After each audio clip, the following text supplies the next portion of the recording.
Cambridge stud in New Zealand has bounced back from a terrible year in 2019 with some great successes, including a Royal Ascot Group 1 by their future sire, Hello Yoom Zane. Henry Plumptre has the latest from one of the world's great breeding operations.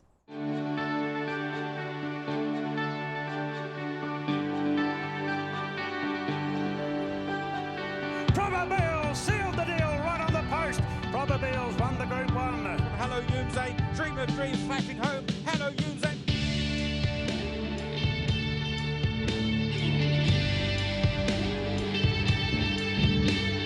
Henry, how has it been in New Zealand with another lockdown, mainly in Auckland this time, but quite an extraordinary year for the industry? I think the racing industry in both New Zealand and in Australia has been exemplary in the way that they've handled it.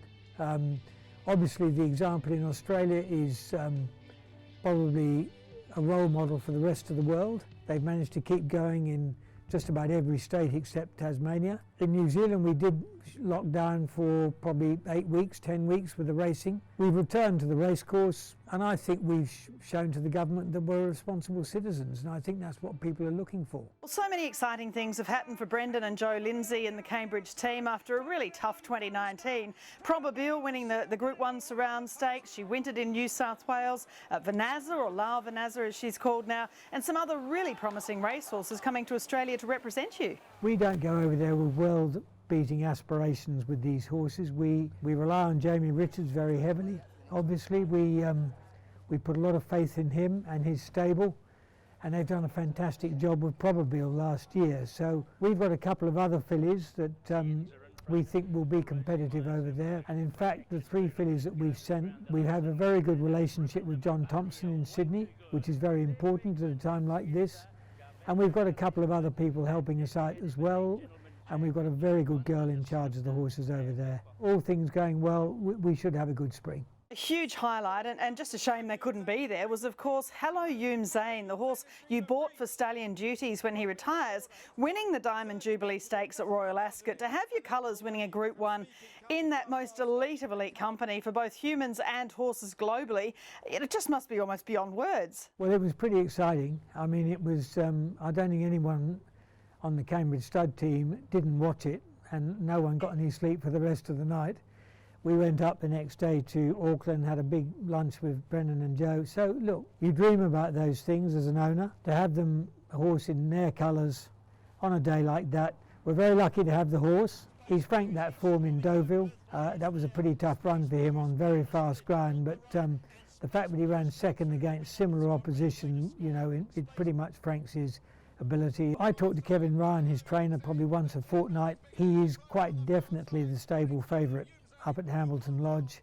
They absolutely love the horse. They've loved him since day one when he walked into the yard. You know, they're hopeful that he might even get another Group 1 before the end of the season. We'll either go back to France for the Prix de la Forêt, which is a 1400 on Arc Day, or we'll go to Ascot for the Champion Sprint, just to finish up. Another exciting piece of news and vindication of the great decisions you're making at Cambridge is the purchase by the huge global Coolmore operation of your stallion Al Manzour's sire, Wooden Basset. I think I might have said to you 2 years ago when we brought Al Manzour to New Zealand that it was a bit of a leap of faith.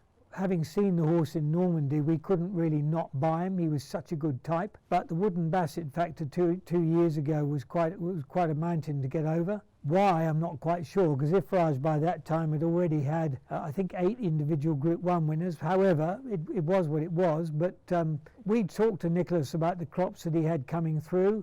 We also talked to Nicholas about the quality of the mares. And I think it was a big boost for the horse that he went to 40,000 this year. But I don't think anyone could have predicted what had happened with the Coolmore purchase. And, you know, from our shareholders' point of view, that is a massive shot in the arm for them. I think it makes the whole industry in the Southern Hemisphere that's got attachments with Coolmore sit up and look at Al Manzour differently and look at Wooden Basset as a serious horse. Al Manzour in the pale blue found his trying to reel him in. How is Al Manzour? Of course, his first foals are now just yearlings, and he's looking stunning now he's back on the farm.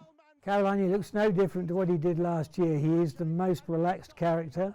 He had a pretty torrid trip this year. He didn't turn a hair. He's standing in his box over there now, looking out the door, listening to hearing what you're saying about him. But look, we were booked full in 2018. We were booked very full last year, and Nicholas very kindly allowed us to go over the 140 limit last year with the problem that we had with Roaring Lion. And this year he's going to cover a full book again as well. So in New Zealand terms, that's a massive endorsement for a young stallion, that he's had 3 full books, and we've sent some beautiful mares from the Cambridge Stud Broodmare Band. But our shareholders have really put their faith in him, and they've sent some fantastic mares as well. But it's Embellish, and Embellish won the Guineas. And Embellish, well, we know his sire Savabeel is now a 6-time champion New Zealand sire. Embellish was a New Zealand 2000 Guineas winner and some beautiful first foals on the ground. Just arriving, we got a picture of his first filly foal the other day. Every stud master says they've got beautiful foals. I'll wait and see. I'm sure in a month's time we'll have a really good representation of his foals on the ground. When they've only got one, it's a bit hard to tell. Look, he's going to cover a nice book of mares again this year, and he started off last year with 140 mares. So look, he's had a good start, Caroline, and we're looking forward to the season with him as well. Haverstock, of course, sadly no longer with us, but wow, there's some really impressive types coming through at all the major racing stables I know around Australia and New Zealand. I think, you know, with the quality of the books that he covered in those last 3 years, that was always going to happen. He should have a very good spring in Australia. He's got some nice horses in Melbourne, he's got some nice horses in Sydney. I think he's even got a nice horse in Brisbane, which is almost unheard of for him. He's a massive loss, but we're still very interested in his progeny, and we keep an eye out for the right colt. If we find the right colt with the right pedigree, we would definitely stand him. You now have the Cambridge Stud Heritage Centre as well. That was a great time lapse you put together of it being built, and you know, it's almost there. Brendan's sort of taken over the mantle of Bob the Builder. We now call him Brendan the Builder, and he just moves from one project to another. The Heritage Centre is going up.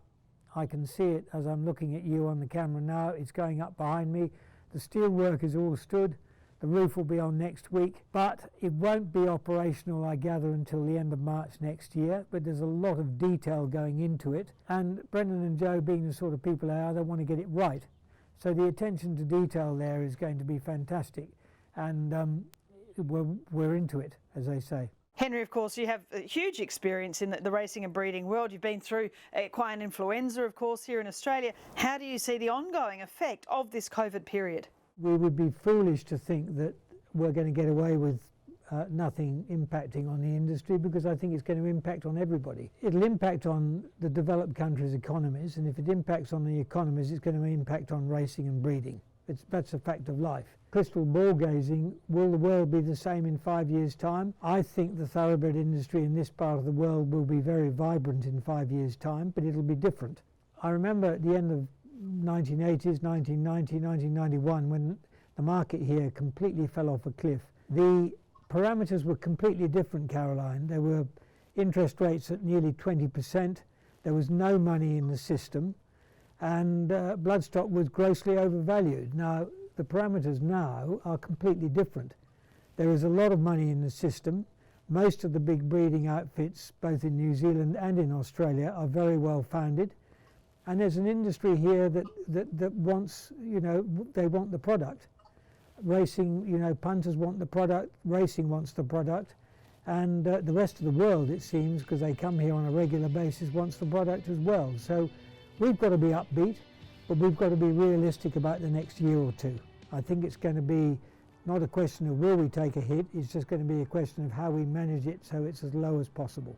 The whole point of having a big racing string and having competitive racehorses is to keep both the stud and our proprietor engaged with what we're doing, you know, and the performance end of our business is the most important end of it. And in an Australian, New Zealand context, Australian racing is the most important at the moment. But we aim to change that.